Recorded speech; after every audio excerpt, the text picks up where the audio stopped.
Dan untuk mengetahui pergerakan saham hari ini, pemirsa, kita telah bersama dengan EVP Equity Analyst BNI Sekuritas, Pak Maksi Lisha Putra. Selamat pagi, Pak Maksi. Selamat pagi. Ya, pembukaan pagi ini tampaknya kita harus anjlok ya, di Betul. atas 4%.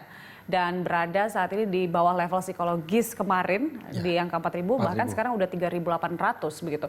Menurut Anda pergerakan yang trennya semakin turun ini bagaimana?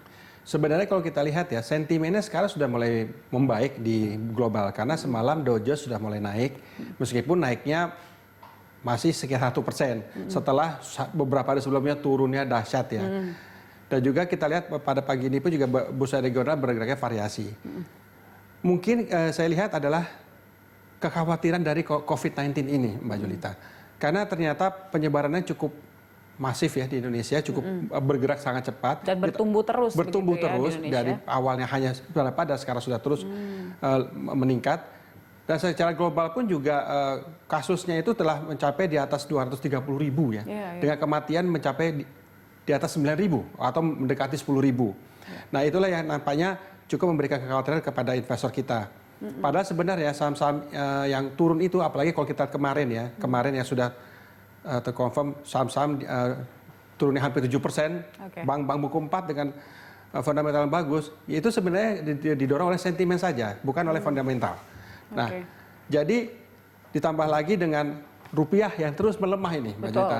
Udah tembus 16.000 ya? 16.000 walaupun sempat sekarang di bawah 16.000 lagi, tapi masih sekitar 15.900, 19.800, sehingga ini yang agak cukup mengkhawatirkan bagi investor kita. Ya, mungkin di saat seperti ini, investor itu tetap berpegang pada fundamental ya Mbak Julita ya, fundamental, tapi dalam jangka waktu yang menengah panjang, bukan untuk jangka pendek. Di samping itu kita lihat juga bahwa terkadang di saat-saat seperti ini apabila ada stimulus sedikit saja dari entah itu mungkin terutama dari Amerika ya, diharapkan akan dapat meningkatkan bursa kita juga. Bukannya Amerika sudah menurunkan suku bunga mereka cukup dalam begitu? Ya. Apakah ini yang membuat Dow Jones sempat naik sedikit? Iya. Amerika Serikat itu menurunkan suku bunga dalam tuh beberapa hari lalu ya. Naiknya itu baru kemarin. Kalau kita lihat sih sebenarnya naiknya itu karena dia juga sudah turun terlalu dalam. Karena sebenarnya apakah bisa bilang itu hanya technical aja? Betul. Seperti technical rebound ya. Karena nampaknya tidak ada berita yang sangat positif untuk bisa mengangkat indeksnya Amerika. Memang sebelumnya mungkin sehari atau 2 hari lalu Presiden Trump itu menyatakan akan menggelontorkan stimulus yang sangat besar, lalu juga nantinya akan memberikan kredit murah yang luar biasa besar bagi pebisnis di Amerika Serikat. Nah untuk domestik sendiri Indonesia sudah mengeluarkan kebijakan moneter, kemudian ada fiskal dan non fiskal begitu. Apakah ini tidak cukup mendorong karena trennya itu semakin turun begitu dan kayaknya kebutuhan masyarakat dan investor terhadap cash ini sangat tinggi begitu. Kemarin Bank Indonesia kembali menurunkan suku bunga ya. Jadi 4,5% ya. Nampaknya ini masih belum terlalu ini ya. Belum terlalu memberikan dampak yang positif. Padahal pemerintah pun juga berupaya untuk menangani COVID ini antara dengan social distancing dan lain-lain ya. Dan berupaya untuk masyarakat lebih menjaga kebersihan dan lain-lain. Tapi nampaknya investor ini masih cukup terlalu takut gitu atau paranoid ya terhadap ini. Iya. Padahal sebenarnya di sini kita bisa mulai mengkoleksi saham-saham fundamental bagus, tapi kembali lagi saya tadi sampaikan, jangan buru-buru untuk realize gain. Untuk di keep saja dulu, karena nanti begitu nanti misalnya sudah ada sentimen positif dari penemuan vaksin corona misalnya atau mungkin penemuan obat corona, itu nanti indeks akan berbalik. Oke, tapi tapi jangka waktu belum tahu. Kita harus menunggu ya, karena sebenarnya titik terang itu juga belum ada, banyak perdebatan juga soal bagaimana pemerintah menangani kasus ini kan. Nah, menurut Anda saat ini apa yang harus dilakukan investor? Apakah kalau kemarin minggu lalu ya dengan level 4.000-an bahkan sempat 5.000 begitu ya, masih kita nggak perlu panik gitu, investor tenang aja begitu karena udah banyak upaya yang dilakukan secara global dan juga dari pemerintah kita sendiri begitu. Menurut Anda bagaimana kalau sekarang? Mungkin terkejut sedikit ada ya, terkejut sedikit ya. Tapi emang kita harus mengendalikan kepanikan kita karena bagaimanapun kan mungkin di sini ada potensi, ada peluang ya untuk misalnya kita kembali mengkoleksi saham-saham yang sudah sangat murah semuanya sebenarnya, Mbak Julita. harga-harga saham pembuku 4, harga saham-saham properti, saham retail itu semua murah semua. Sangat murah. Murah sekali. Secara valuasi sudah istilahnya kayak seperti sudah tidak masuk akal. Pak Maksi, kita lihat ini angka dari Bursa Efek Indonesia, IHSG berada di level 3.939 ya, dan juga turun cukup dalam 4,05%. Kalau kita lihat kemarin sudah mencapai sesi 1 aja itu sudah melemah 5% dan harus dilakukan penghentian sementara ya.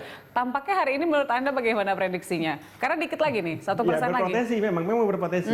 Kalau kita ingat kemarin itu di halt di 937. 937. Kemarin ya.